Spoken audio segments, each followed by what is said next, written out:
The wind atop the Chicago skyline didn't just howl. It screamed with the weight of 1,000 years of secrets. 50 floors up, in a penthouse made of cold marble and arrogance, the world was coming apart for Lukas von Berg. He stood by the floor-to-ceiling glass, clutching a crystal tumbler of what should have been a vintage 1924 O-negative, but the taste was wrong. It didn't have the metallic tang of life. It tasted like ozone and bitter almonds. He looked at his hand, and for a second, he thought the light was playing tricks on him. He could see the city lights through his palm, not just the outline, but the flickering neon of the bars below, clear as day. The glass tumbler slipped from his fingers, but it didn't just break when it hit the floor. It seemed to merge with the sound of his own skin cracking. Lukas gasped, his voice sounding like two stones grinding together. "Friedrich, what have you done to me?" From the shadows of the velvet armchair, his brother Friedrich stepped into the light. He looked perfect, as always. His skin pulled tight and pale over a face that hadn't aged since the Victorian era. Friedrich didn't look angry. He looked disappointed, like a master craftsman looking at a flawed piece of jewelry. "I am helping you, Lukas.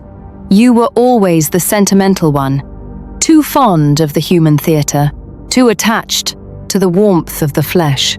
The Council has decided that the next phase of our evolution requires a different kind of leader.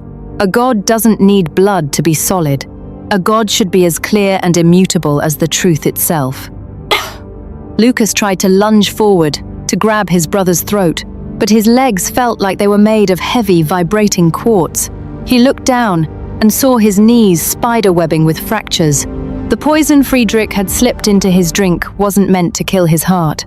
It was meant to unmake his molecular bond. "You poisoned me with silica dust!" Lukas wheezed, the air whistling through a throat that was turning into crystal. Friedrich stepped forward and placed a single finger on Lukas's chest. "It's a beautiful process, really. You aren't dying. You're just becoming permanent." With a sudden, violent shove, Friedrich sent his brother backward. The reinforced glass of the penthouse window shattered, and Lukas fell. He didn't scream. He couldn't. He fell 50 stories in a silent, shimmering arc, his body chiming like 1,000 wind chimes in a hurricane. When he hit the dumpster in the dark, rain-soaked alley of the south side, he didn't thud. He fractured.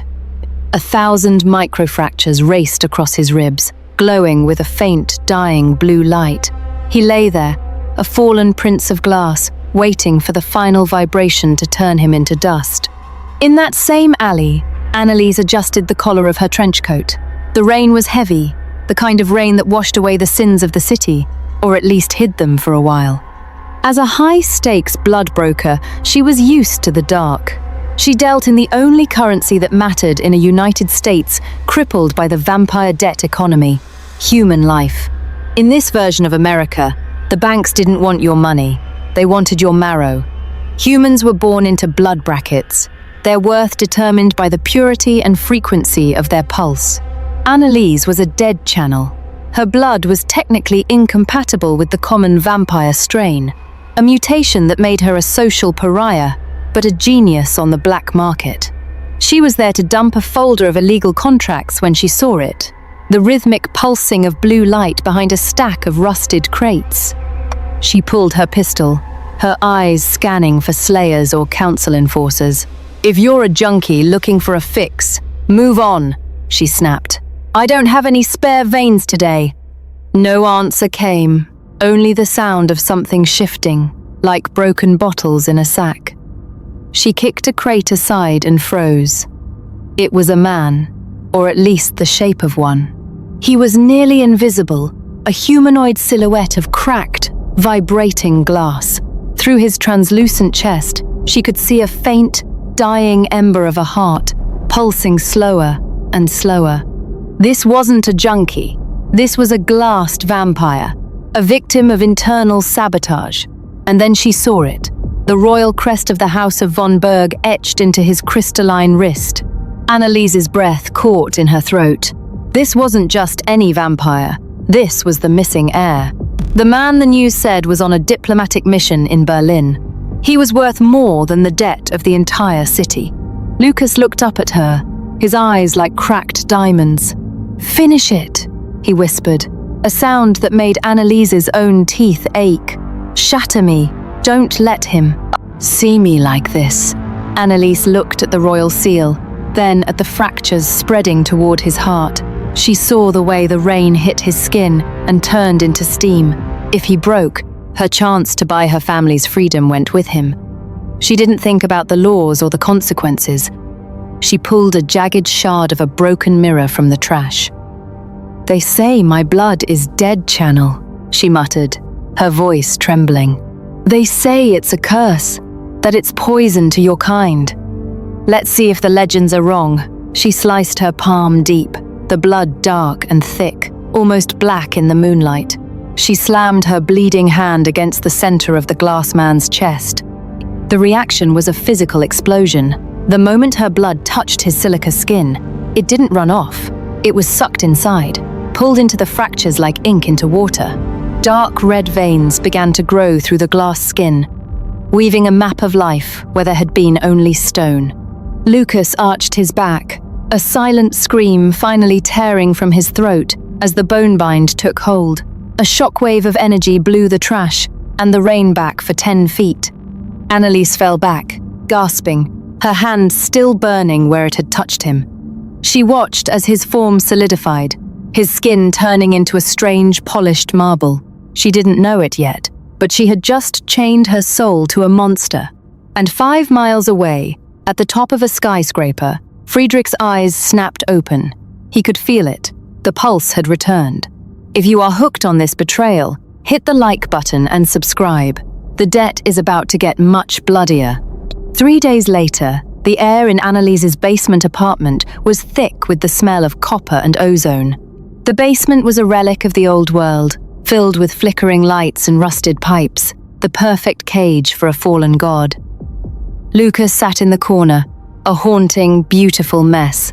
His skin was no longer transparent, but it wasn't quite flesh either. It looked like obsidian-veined marble. He sat perfectly still, watching Anneliese as she paced the small room, clutching her chest.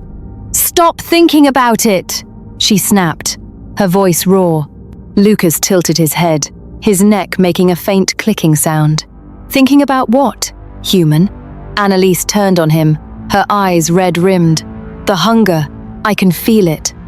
Every time your stomach knots, my ribs feel like they're being crushed in a vice. What did that ritual do to us?" Lukas stood up, his movements fluid, but heavy. "You didn't just save me, Anneliese. You performed a bone bind. My structure was failing, so it used your marrow as a blueprint to rebuild itself.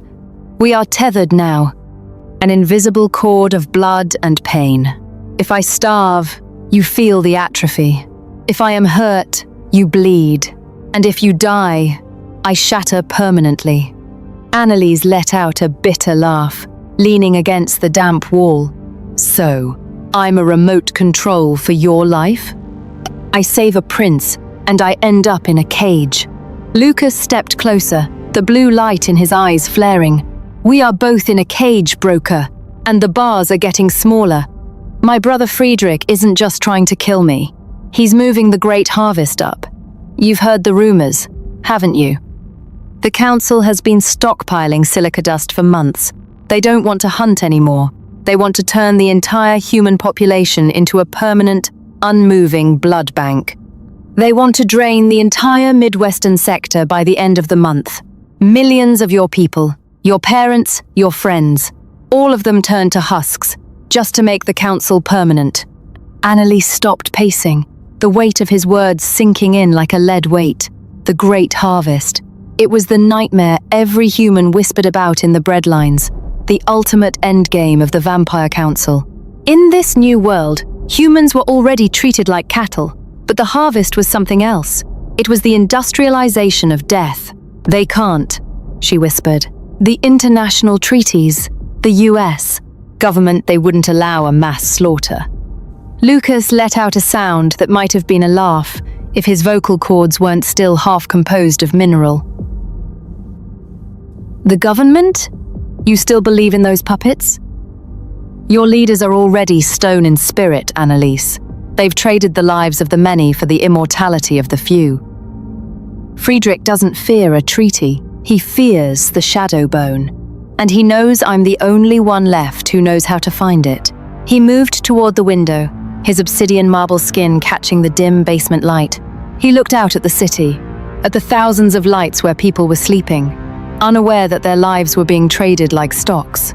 The shadow bone isn't just a relic. It's the original source. The first human marrow that didn't just carry life, but a frequency that can cancel out our hunger. It is the only thing that can stabilize my form without this. He gestured to his arm, where the red veins of her blood were visible beneath the marble skin. If I touch it, I can stabilize. If Friedrich gets it, he can use it to amplify the harvest, pulling the blood from humans without even needing to touch them. He could drain an entire city block from his balcony.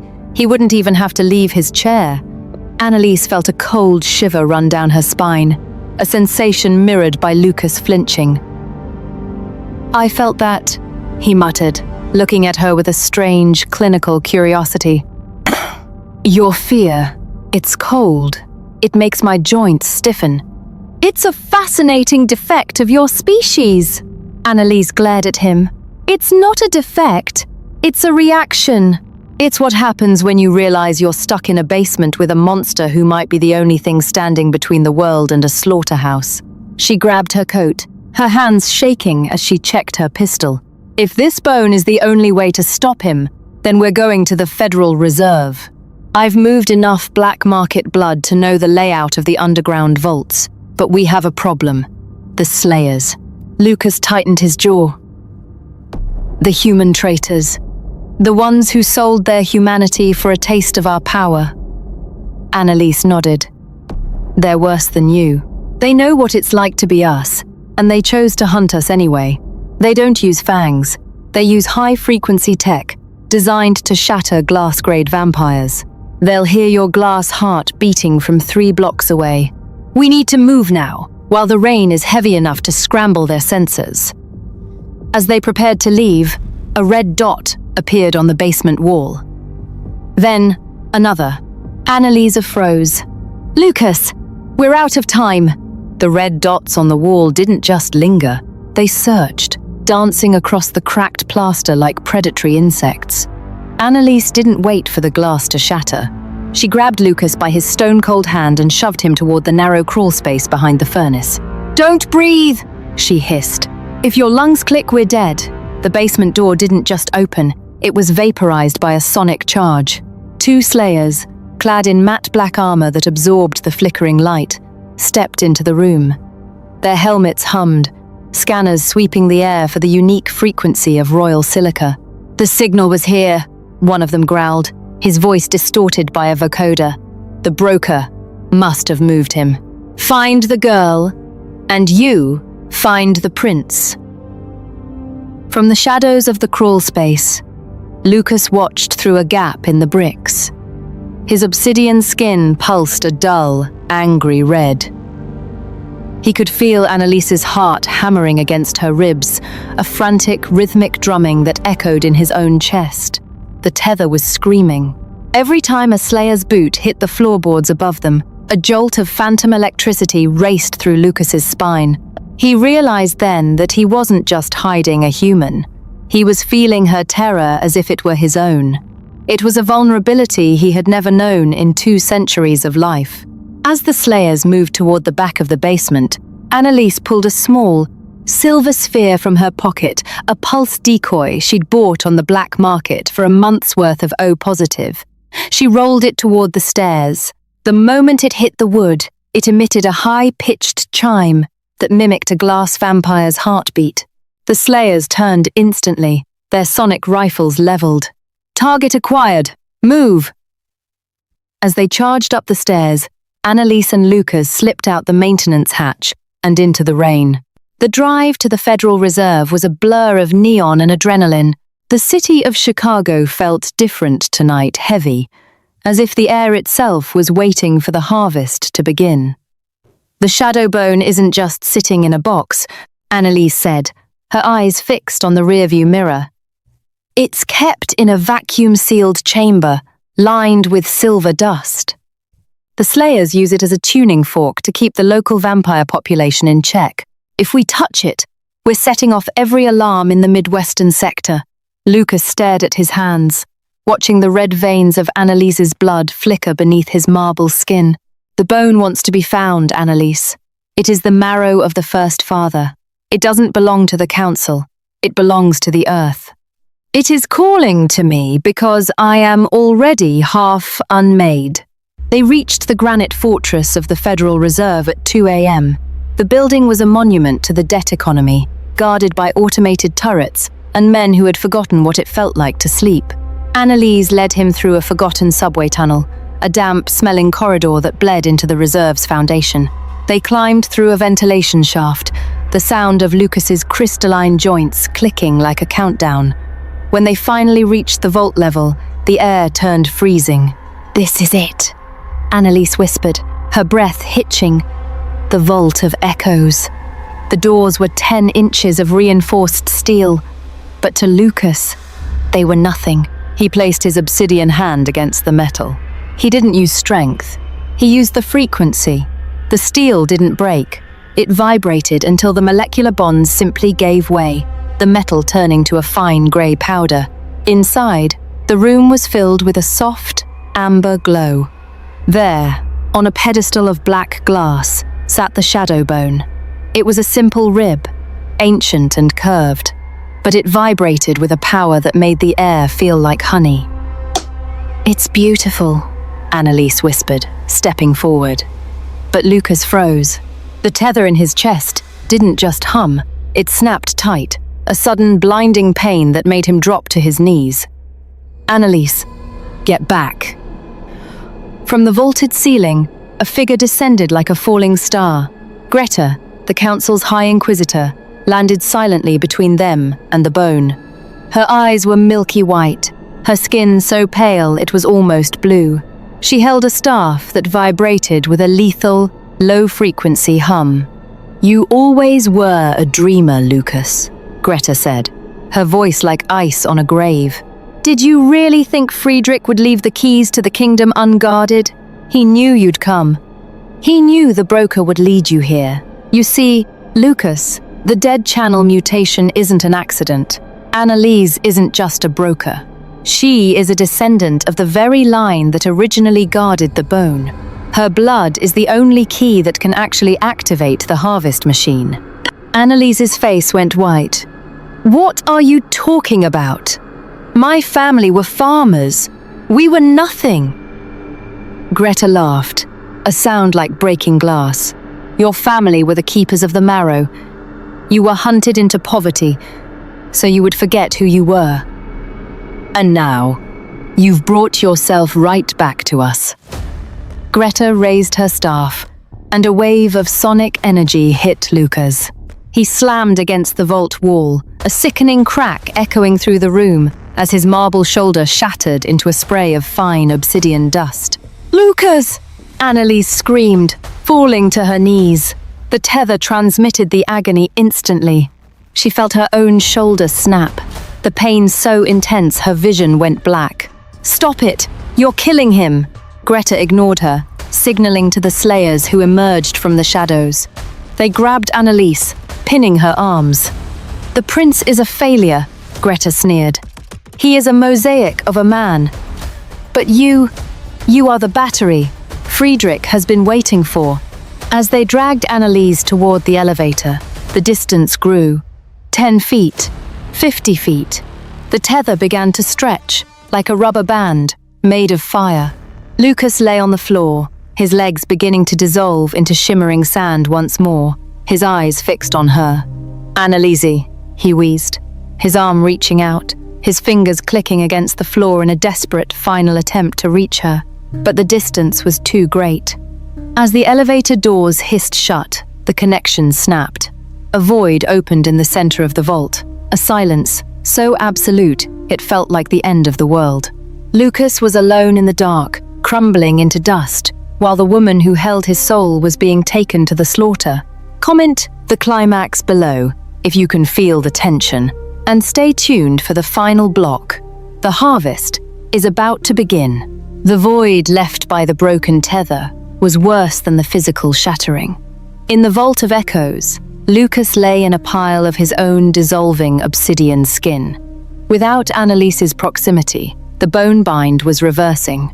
His legs were gone, his torso was a hollow shell of cooling marble, and his vision was blurring into a kaleidoscope of grey. He was failing. He was becoming a monument to a forgotten prince. But as the last of his strength ebbed away, he felt a vibration coming not from his heart, but from the pedestal. The shadow bone was humming. It wasn't a sound, it was a memory. It was the frequency of the first heartbeat that ever echoed in the dark. Lukas dragged himself forward, the sound of his crystalline chest scraping against the stone, sounding like a funeral knell. He didn't have hands anymore, just jagged stumps of glass and grit. He didn't reach for the bone to steal its power. He reached for it to surrender. As his fractured brow touched the amber surface of the rib, the vault didn't just light up, it ceased to exist. In his mind, he saw the faces of the millions sleeping in the city above. He saw Anneliese's ancestors, the keepers who had bled to keep this relic safe. The bone didn't just heal him, it rewrote the very definition of what he was. The glass didn't turn back to flesh, it turned into something ancient, a dark, impenetrable matter that absorbed the light around it. He stood up, his legs reforming into pillars of obsidian. The shadow bone was no longer on the pedestal. It was inside him, fused to his spine, pulsing with a fierce, protective heat. He wasn't the Prince of Glass anymore. He was the King of Shadows. 50 floors above, the air in the penthouse was thick with the scent of ozone and impending death. Friedrich stood at the center of the harvest machine, a monstrous construction of copper and silver that looked like a giant mechanical heart. Anneliese was strapped into the central chair. Silver wires pierced into her veins, her dead channel blood flowing into the glass tubes of the machine. Below them, the city of Chicago began to vibrate. The streetlights flickered and died. People in their beds began to gasp, their pulses slowing as the machine began to tune their heartbeats to Anneliese's. "Do you feel it, Anneliese?" Friedrich whispered, his eyes wide with a fanatic's glow. "The city is breathing with you. When I pull this lever, your blood will act as the lightning rod. Their life force will be pulled through the air like a mist. We will never have to hunt again. We will be gods of a silent world." Anneliese looked at him, her face pale, her spirit nearly broken. "Lukas is coming," she gasped. Friedrich laughed, a dry, rattling sound that filled the room. "Lukas is a pile of dust in a basement. You are mourning a ghost." But as the word ghost left his lips, the reinforced steel doors of the penthouse didn't just open, they vanished. A wave of dark energy, cold and absolute, tore the metal from its tracks and liquidated the security turrets in a heartbeat. Lukas stepped into the room. He wasn't the broken man Friedrich remembered. He was a silhouette of obsidian, his eyes glowing with a terrifying ancient amber light. The slayers raised their rifles, but Lukas didn't even look at them. He simply walked. The bullets hit his skin and turned into harmless dust. "Friedrich," Lukas said, his voice no longer a grind of glass, but a resonant boom that shook the floorboards. "The debt is due." Friedrich recoiled, his face contorting into a mask of pure rage. You should be shattered. That bone was meant to be our tool, not your heart." Friedrich lunged for the machine's main control, his hand hovering over the lever that would trigger the final drain. "If I can't have eternity, then no one gets to live. I'll trigger the harvest now. I'll drain them all and leave you a king of corpses." "Lukas, stop him!" Anneliese screamed, as the machine began to glow with a blinding, lethal violet light. Lukas looked at her, and through the chaos, the tether flared one last time. He realized the truth. The machine was designed to pull life in, to feed the hungry. But the shadow bone was a source of life that never ended. If he fed the machine too much, it would break the hunger forever. "I broke the tether to save myself once," Lukas whispered, his voice echoing in Anneliese's mind. "Now I break myself to save them." He didn't strike Friedrich. Instead, he grabbed the massive copper conductors of the machine with both hands. He didn't try to stop the energy, he invited it in. He forced the entire power of the shadow bone, the pure, uncorrupted life force of the First Father, through the machine's circuits. The overload was instantaneous. A shockwave of red and white light erupted from the penthouse, visible for 100 miles across the dark plains of Illinois. But it wasn't a wave of death. It was a stone plague for the predators. The energy hit the city like a cool breeze, snapping the harvest connection and returning the stolen vitality to the sleeping millions. Inside the penthouse, the effect was cataclysmic for the council.